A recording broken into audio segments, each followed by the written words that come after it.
내가 오늘 내게 명하는 여호와의 명령과 법도와 규례를 지키지 아니하고 내 하나님 여호와를 잊어버리지 않도록 삼갈지어다. 네가 먹어서 배부르고 아름다운 집을 짓고 거주하게 되며 또 내 소와 양이 번성하며 내 은금이 증식되며 내 소유가 다 풍부하게 될 때에 내 마음이 교만하여 내 하나님 여호와를 잊어버릴까 염려하노라. 여호와는 너를 애굽 땅 종 되었던 집에서 이끌어내시고 너를 인도하여 그 광대하고 위험한 광야 곧 불뱀과 전갈이 있고 물이 없는 간조한 땅을 지나게 하셨으며 또 너를 위하여 단단한 반석에서 물을 내셨으며 내 조상들도 알지 못하던 만나를 광야에서 내게 먹이셨나니 이는 다 너를 낮추시며 너를 시험하사 마침내 내게 복을 주려 하심이었느니라. 그러나 네가 마음에 이르기를 내 능력과 내 손의 힘으로 내가 이 재물을 얻었다 말할 것이라. 내 하나님 여호와를 기억하라. 그가 내게 재물 얻을 능력을 주셨습니다. 이같이 하심은 내 조상들에게 맹세하신 언약을 오늘과 같이 이루려 하심이니라. 네가 만일 내 하나님 여호와를 잊어버리고 다른 신들을 따라 그들을 섬기며 그들에게 절하면 내가 너희에게 증거하노니 너희가 반드시 멸망할 것이라. 여호와께서 너희 앞에서 멸망시키신 민족들 같이 너희도 멸망하리니 이는 너희가 너희의 하나님 여호와의 소리를 청종하지 아니함이니라. 아멘. 추수감사주의를 맞아서 이 감사축제를 마무리하면서 신명기 8장 말씀을 가지고 세 가지 감사라는 제목으로 말씀을 드리려고 합니다. 모든 그리스도인이라면 공통적으로 누구나 예외 없이 다 감사해야 될 것이 세 가지가 있습니다. 지금 그것을 좀 말씀드리려고 하는데요. 자, 우리가 하나님께 그리스도인으로서 감사해야 할 세 가지가 무엇인가? 첫째, 지나간 과거를 하나님의 은혜로 해석하며 감사하라는 것입니다. 자, 우리 같이 한번 읽어볼까요? 지나간 과거를 하나님의 은혜로 해석하며 감사하라. 신명기는 40년 광야 생활을 마치고 약속의 땅 가나안에 들어갈 준비를 하고 있는 이스라엘 백성들, 즉 출애굽 2세대들에게 행한 모세의 세 편의 설교입니다. 그래서 신명기는 모든 내용이 출애굽 이후 지난 40년간의 광야에서의 과거와 앞으로 들어갈 가나안 땅에서의 미래를 긴밀히 연결해서 과거를 타산지석으로 삼아 다가올 미래에는 또다시 실패하지 말고 우리 하나님을 잘 섬기고 복된 삶을 살라는 이런 교훈으로 되어 있습니다. 사실 그들은 아직 가나안 땅에 들어가지 못한 상태예요. 아직 광야에 있습니다.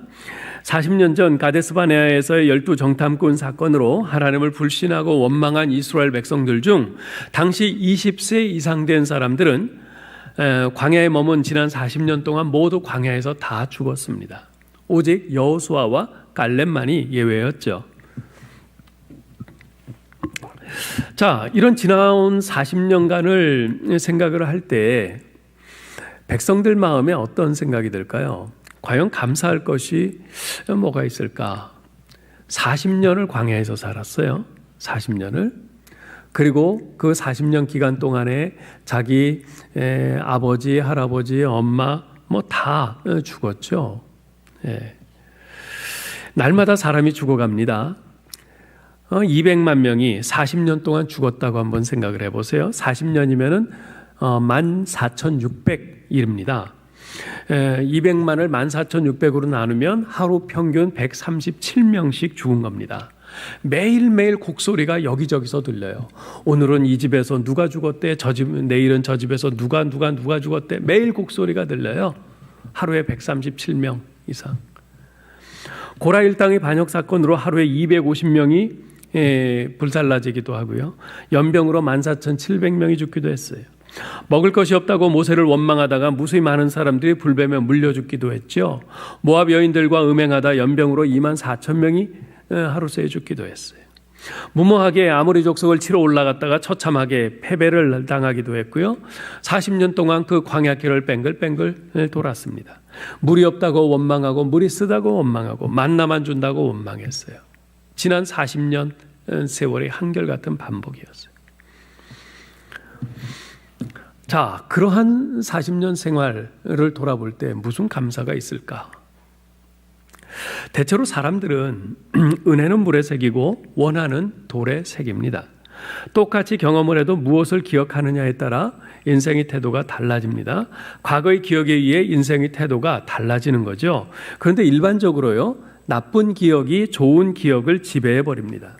10가지 잘해주다가 한 가지 나쁘면 그 한 가지 나쁜 것 때문에 사이가 틀어져 버리는 일이 얼마나 많아요? 그래서 심리학에서는 좋은 기억 7이 되어야 나쁜 기억 3개를 점령할 수 있다고 말을 합니다.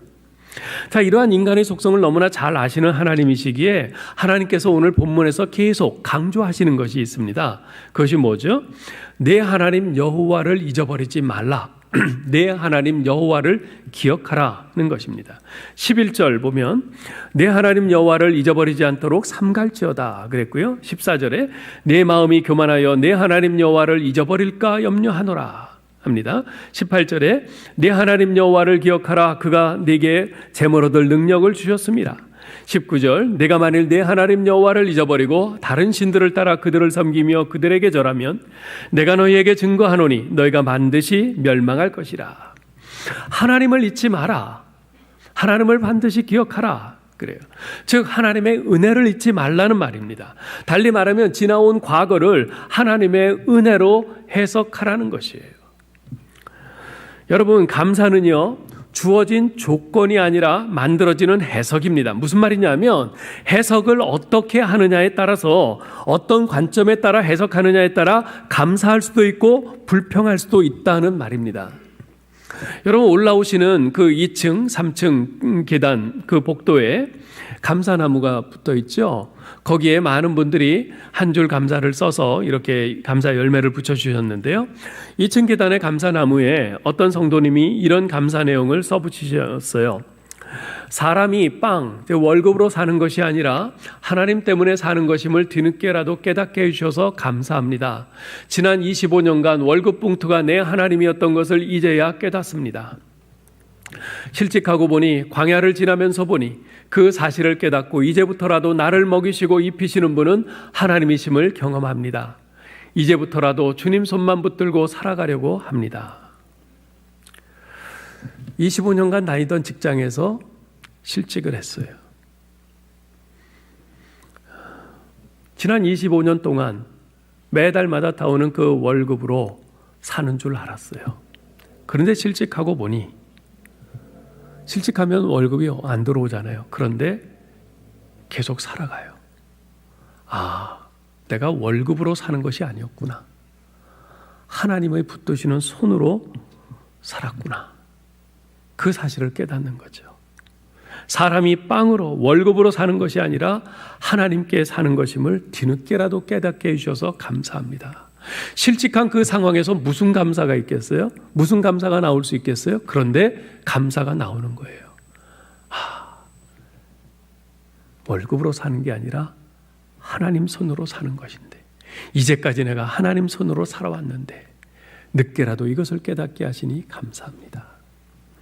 이처럼 어느 때든 어떤 상황에서든 감사를 키워내면 감사가 되고요, 불평을 키워내면 불평이 나오는 겁니다. 자, 그러면 오늘 말씀에서 어떤 하나님을 기억하라고 하십니까? 12절 14절을 보세요. 이해를 돕기 위해서 제가 현대인의 성경으로 읽어드리겠습니다. 여러분이 먹을 것이 풍부하고 아름다운 집을 짓고 살며 양떼와 소떼와 은과 금과 여러분의 재산이 많아질 때 여러분은 교만하며 이집트에서 종살이하던 여러분을 인도해내신 여러분의 하나님 여호와를 잊지 않도록 명심해야 합니다. 종살이하던 사람을 자유인으로 해방시킨 하나님의 은혜를 기억하라는 것입니다.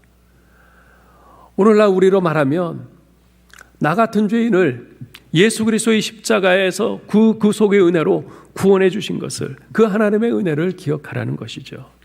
15절 16절도 보세요.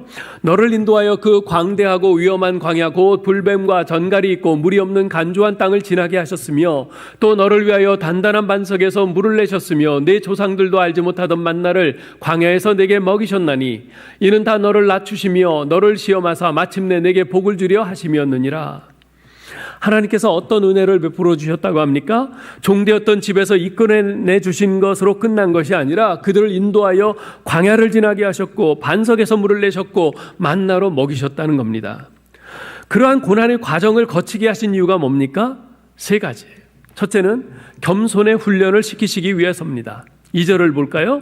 내 하나님 여호와께서 이 40년 동안에 내게 광야길을 걷게 하신 것을 기억하라. 이는 너를 낮추시며 너를 시험하사 내 마음이 어떠한지 그 명령을 지키는지 지키지 않는지 알려 하심이라.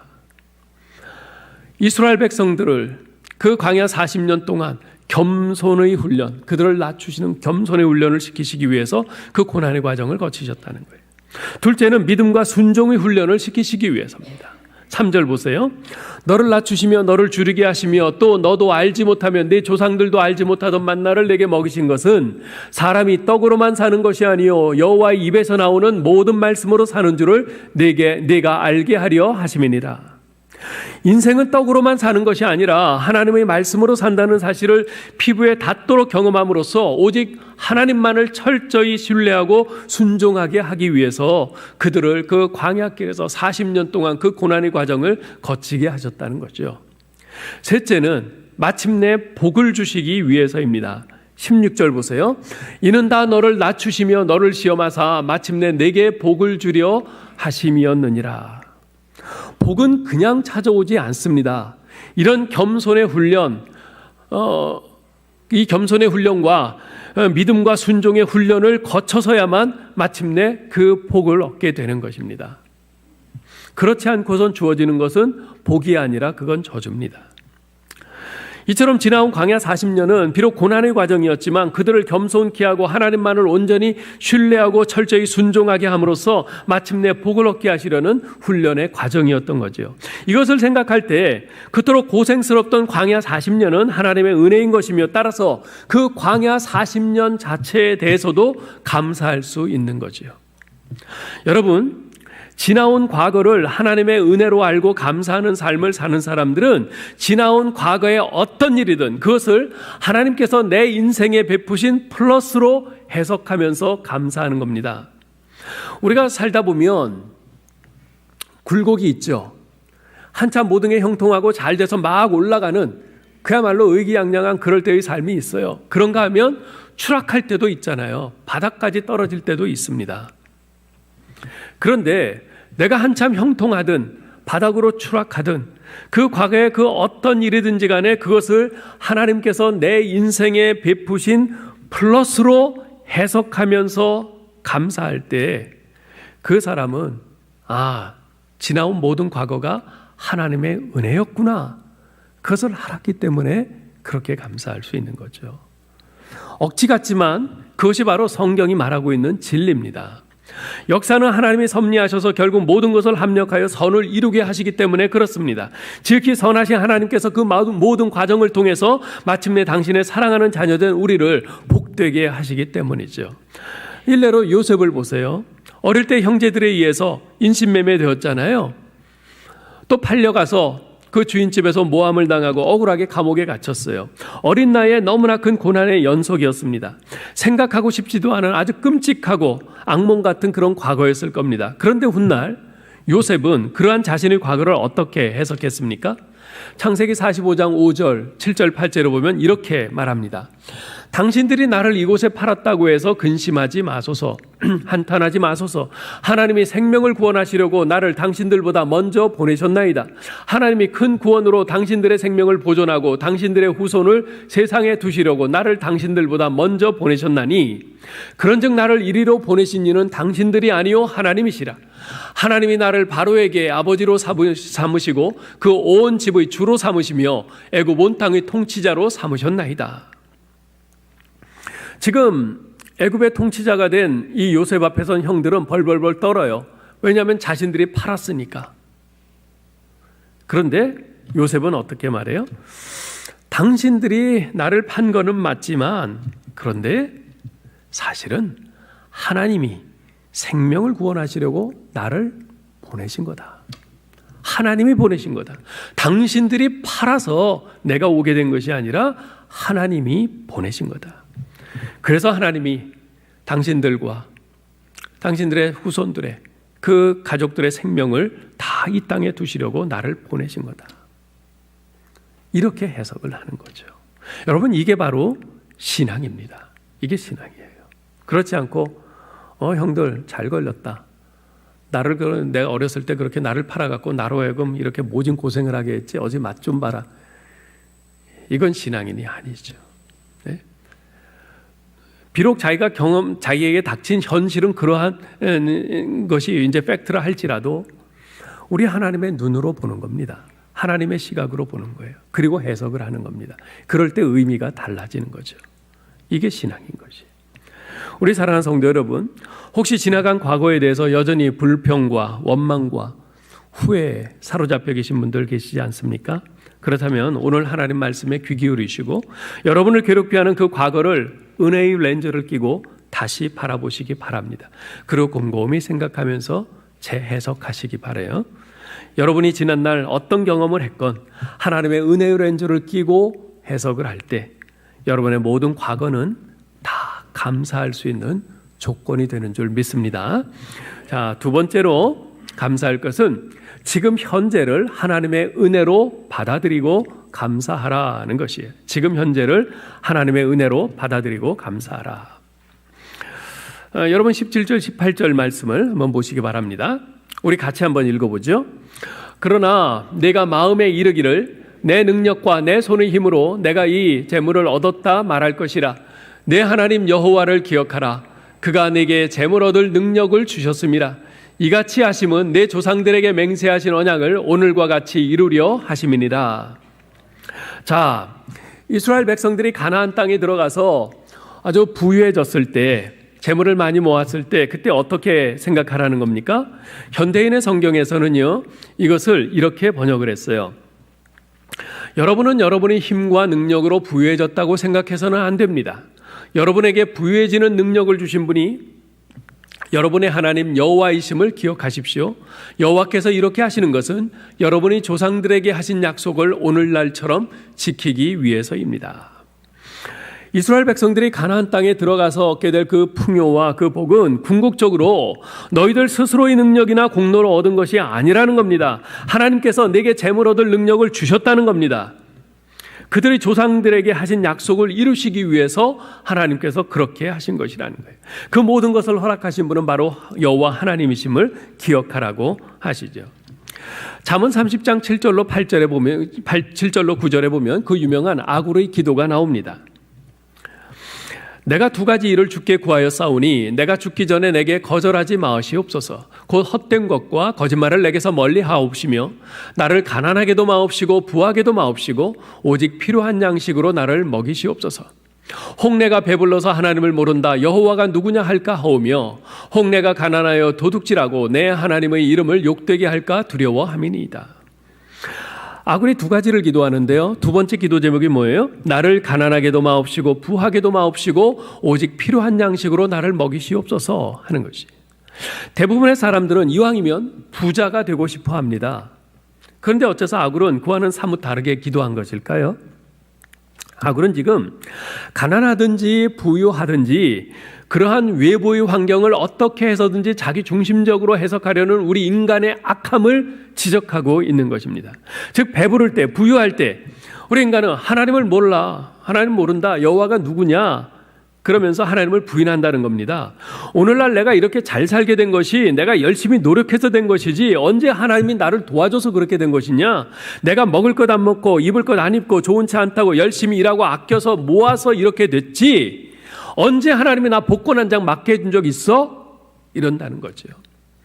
사실 우리의 형편이 좋아지고 모든 상황이 잘 진행되어 갈 때 우리의 약한 본성은 그것을 하나님의 은혜로 돌리려고 하기보다는요, 내 자신이 잘나서 그렇게 된 것으로 생각하기를 좋아합니다.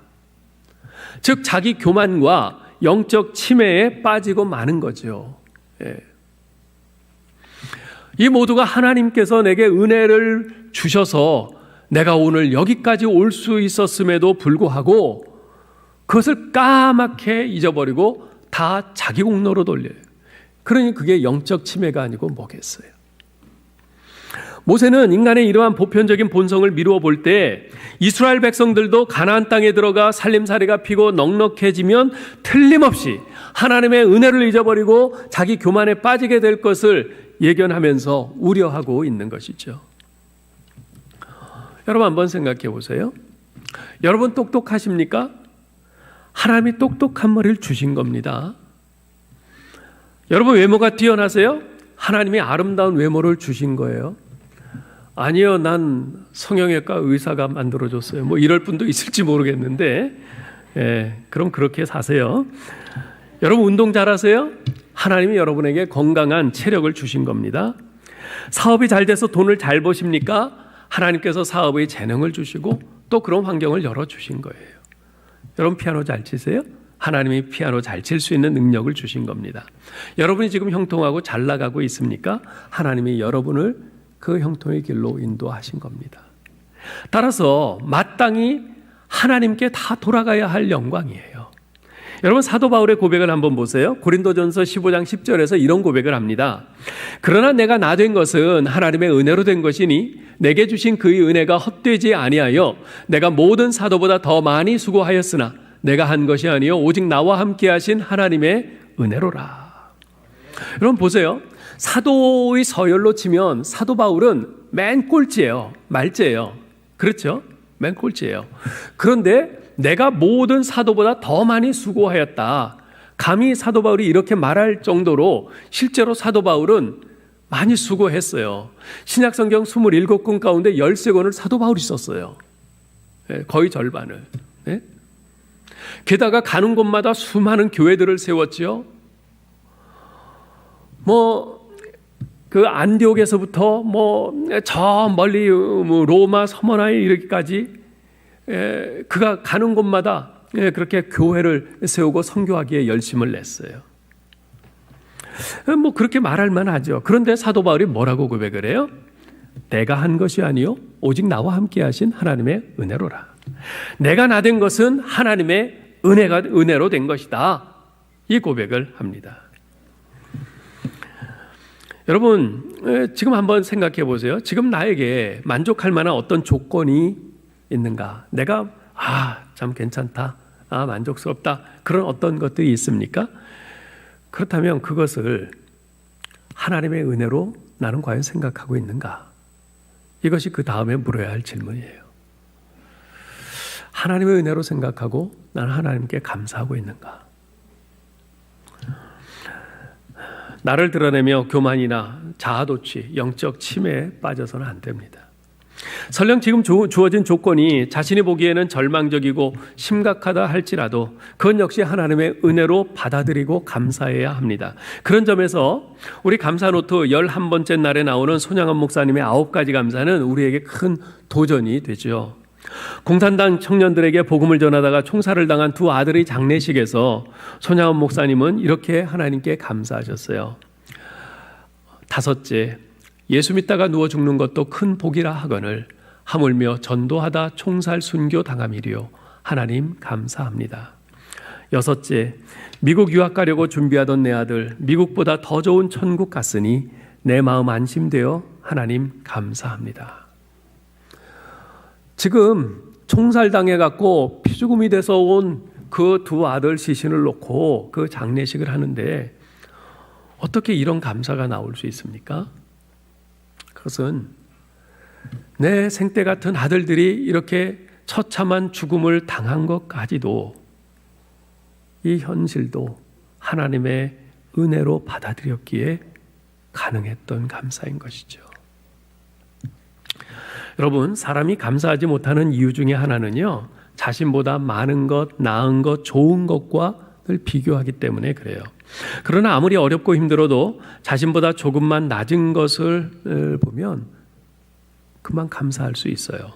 욕심을 조금만 내려놓아도 감사할 수 있고요. 조금만 낮은 것을 보아도 입술에 감사 열매가 맺힐 수 있습니다. 여러분 전부 집에 전기 다 들어오죠? 촛불 켜고 사는 분 있으세요? 아마 없으실 겁니다.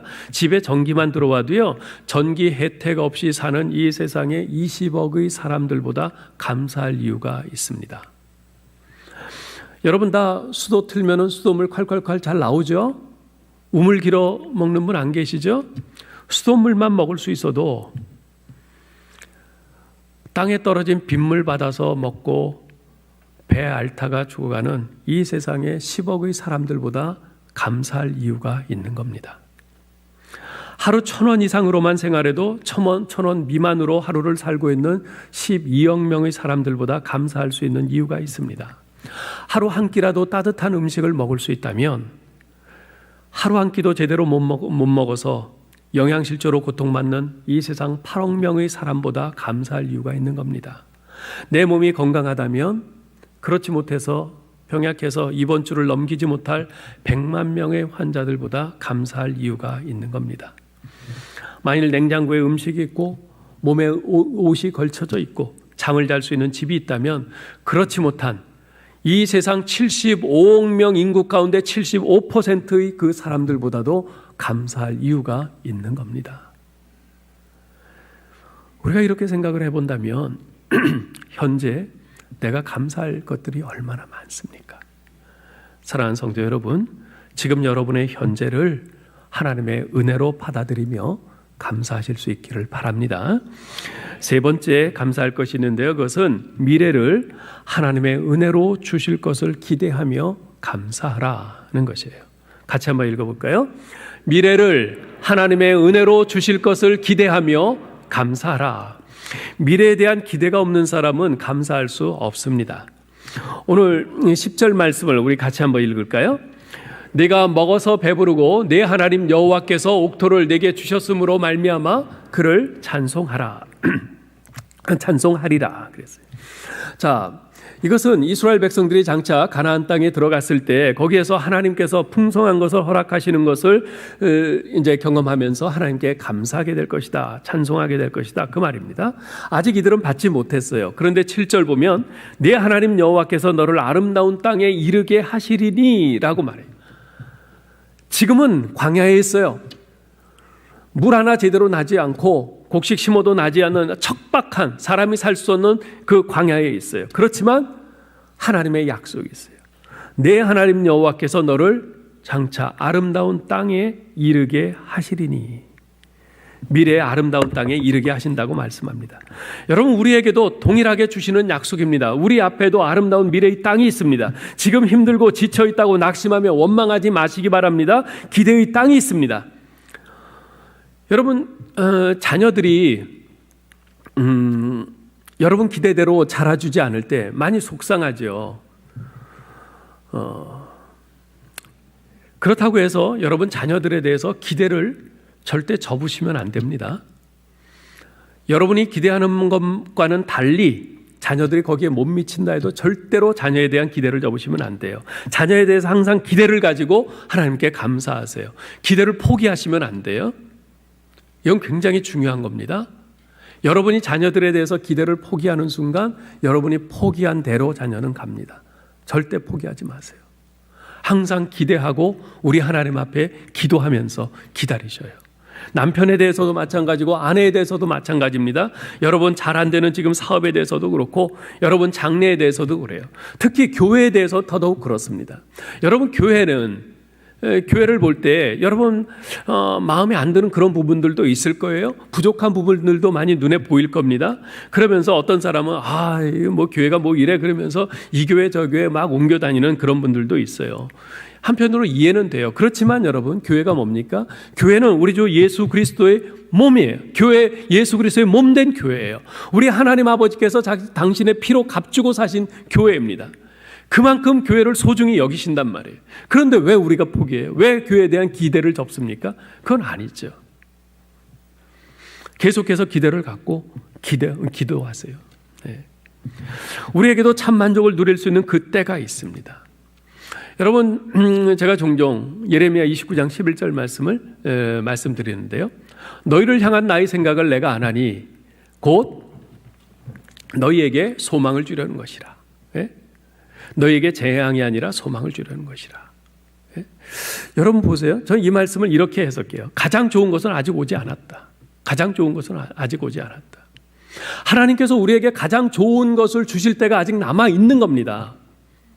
우리 인생 동안에도 그것이 남아 있어요. 그리고 무엇보다도 궁극적으로 우리에게 저 천국, 가장 좋은 천국이 남아 있습니다. 그때를 기대하면서 우리가 감사해야 합니다. 우리 하나님 앞에 기대하면서 기도하면서 나아가야 돼요.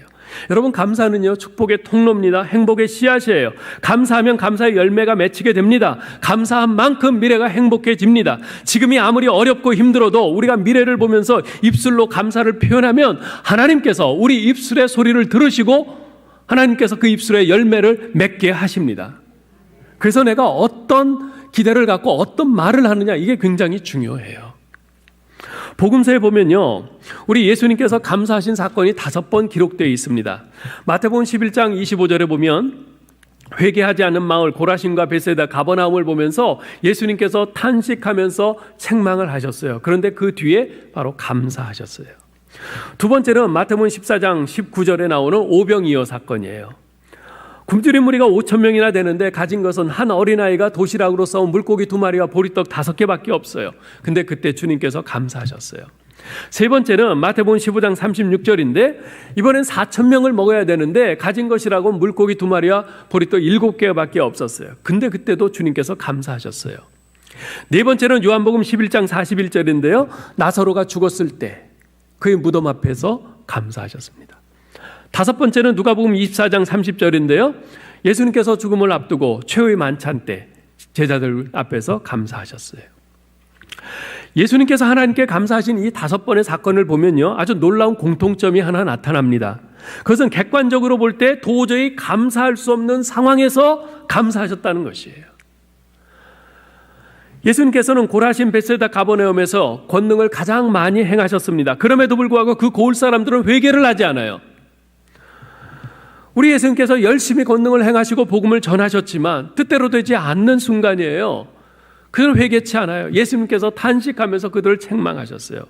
근데 그 순간에 주님께서는 하나님께 다시 감사하신 것입니다.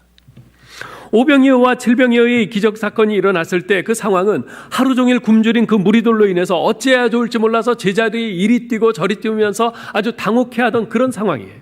그 상황에서 주님께서는 하나님 앞에 그 적은 한입거리도 안 되는 것을 가지고 감사하셨습니다. 사랑하고 아끼던 나사로는 이미 죽어서 무덤에 묻힌 지 나흘이나 됐습니다. 더는 어찌 더 손써볼 수 없는 그런 절망적인 상황이에요. 게다가 그의 누이 마르다와 마리아는 좀 더 일찍 오시지 않은 예수님에 대해서 다분히 원망하는 그런 상황입니다. 그 상황에서 주님께서는 하나님께 감사하셨습니다. 제자들과 함께 유월절 만찬을 나누는 그 자리는 예수님께는 정말 너무나도 아주 비통한 그런 자리였죠. 왜냐하면 12제자 중 하나인 유다는 예수님을 팔기 위해서 나가버렸고, 그리고 나머지 제자들도 조금 있으면 겟세마네 동산에서 전부 잡히는 예수님을 뒤로하고 남을 나라 도망칠 배반할 제자들이었거든요. 얼마나 비참합니까? 그 자리는 정말 예수님이 너무나도 비참하고 그럼에도 불구하고 죽음을 각오하는 그런 비장한 순간이었어요. 근데 예수님께서 그 상황에서 하나님께 감사하셨습니다. 그렇게 감사하셨을 때 어떤 일이 일어났습니까? 수많은 백성들이 먹고 12광주리가 넘게 거두었어요. 죽은 나사로가 살아났습니다. 조롱하던 유대인들 중 많은 사람이 믿게 됐어요. 원망하던 마리아가 부활을 목격하고 부활에 대한 소망을 가집니다. 절망하던 마르다가 변화됩니다. 여러분, 눈앞의 현실을 보면 암담하지만 그러나 우리 하나님을 바라보면서 미래에 대한 기대를 거두지 않을 때, 미래에 대한 기대를 거두지 않고 감사할 때 하나님께서 그 감사하는 자에게 은혜를 더하십니다. 시편 50편 23절에 보면 이렇게 말씀합니다. 감사로 제사를 드리는 자가 나를 영화롭게 하나니 그의 행위를 옳게 하는 자에게 내가 하나님의 구원을 보이리라. 이제 말씀을 맺겠습니다. 한센병, 나병이죠. 이 한센병 치료의 세계적인 권위자라고 할 수 있는 폴 브랜드 박사라는 분이 있는데, 이분이 미국에서 평생을 그 고통당하는 한센병 환자들을 위해서 일을 했는데, 그분이 이런 말을 해요. 고통을 만드신 하나님께 감사하라. 이 말은 고통을 주신 하나님께 감사하라는 뜻입니다. 도무지 일반 사람들은 이해할 수 없는 말입니다. 그런데 이분이 이런 말을 하게 된 배경이 있어요. 어느 날 폴 브랜드 막사가 이 나환자들을 돌보고 있는데 어느 한 나환자가 빨갛게 피어오른 숯불 속에 자기 손을 집어넣어서 거기에 들어있는 밤을 꺼내는 거예요. 얼마나 뜨거워요. 손이 타는데. 근데 이분은 나병이 걸려갖고 손에 감각이 마비되었기 때문에 뜨거운 것을 몰라요.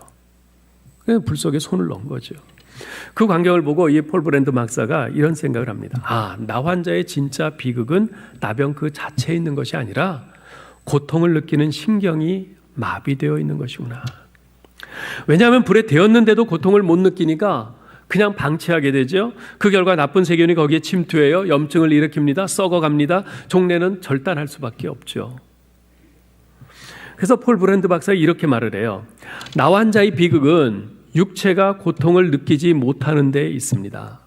그러므로 고통을 주신 하나님께 감사하십시오. 우리 몸이 조금이라도 아픈 줄 아는 것이 얼마나 감사합니까? 가만 생각해 보면 그래요. 네. 만일 우리가 고통을 못 느낀다면 지금 내 몸은 어디가 아파서 골마 있고 썩어가고 있는데 고통을 못 느낀다면 그냥 가만히 있을 거 아니에요? 근데 고통을 느끼니까 약도 찾아 먹고 병원에도 가고 그래서 치료하고 그러는 거잖아요. 그러니까 이 고통이라는 것이 이게 감사할 조건이 된다는 것이죠. 참 놀라운 말이 아닐 수 없습니다. 이것은 영적인 의미에서도 마찬가지입니다. 만일 고통을 주시는 하나님께 감사할 수 있다면 그 사람은 고난의 의미를 바로 이해한 사람입니다. 우리 신앙인의 진정한 가치는요, 고난을 감사로 바꾸는 능력에 있는 것이거든요. 앞서 그 손양훈 목사님의 9가지 감사에 대해 말씀드렸는데요. 제가 인터넷 기사에서 손양훈 목사님이 쓰신 꽃피는 봄날에만 이란 시를 발견했습니다. 한번 보셔요. 꽃피는 봄날에만 주의 사랑이 있음인가? 열매 맺는 가을에만 주의 은혜 있음인가? 땀을 쏟는 염천, 즉 뜨거운 여름이죠. 땀을 쏟는 염천에도 주의 사랑 여전하며 추운 겨울 줄일 때도 주의 위로 더할 것을. 손양훈 목사님은 봄, 여름, 가을, 겨울, 더울 때나 추울 때나 순탄할 때나 곤고할 때나 그 모든 순간에 하나님의 사랑과 은혜가 함께하고 있음을 굳게 믿었습니다. 그 믿음을 붙들었기에 두 아들을 잃은 그 상실의 순간에도 여전하신 하나님의 사랑과 은혜를 바라보며 감사할 수 있었던 것이고, 결국 두 아들을 죽인 원수를 용서하며 끝까지 주님께서 가신 길을 충성으로 따를 수 있었던 것이지요. 사랑하는 성도 여러분, 예수 그리스도를 믿는 성도로서 어떻게 하나님 앞에서 감사하며 살아야 합니까? 3가지를 말씀드렸어요. 첫째, 지난 모든 과거를 하나님의 은혜로 해석하며 감사하는 마음을 살아야 합니다. 둘째, 현재의 모든 상황, 형통하든지 어려운 난관에 부딪혀 있든지 그 모든 상황을 하나님의 은혜로 받아들이며 감사하는 삶을 살아야 합니다. 셋째, 미래가 아무리 어둡고 불투명하게 보인다 해도 하나님께서 장차 은혜로 주실 것을 기대하며 감사해야 합니다. 이렇게 우리의 과거, 현재, 미래 모든 순간이 우리 하나님의 손에 있음을, 하나님의 은혜의 손길에 있음을 믿으면서 감사로 충만하신 저와 여러분 될 수 있기를 주님의 이름으로 축원합니다. 하나님, 은혜를 감사합니다. 주여, 우리의 지난날 그 모든 순간들, 또 현재의 모든 상황들, 그리고 앞으로 우리가 걸어갈 길이 모두 하나님의 은혜의 손길에 그 손 안에 있음을 믿습니다. 아버지요, 이 사실을 믿으면서 우리가 하나님 앞에 감사할 수 있게 하여 주옵소서.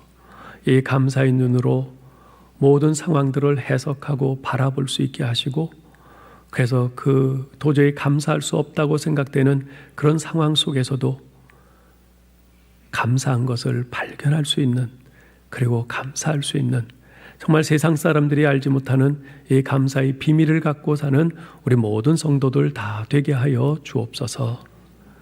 우리 주 예수 그리스도의 이름으로 기도하옵나이다. 아멘.